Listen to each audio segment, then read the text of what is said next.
हेलो बच्चों, कैसे हो आप सब। आज हम पेंट करेंगे jacket.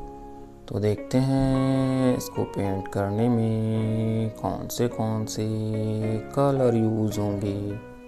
Yellow colour, green colour, red colour, blue colour, pink colour.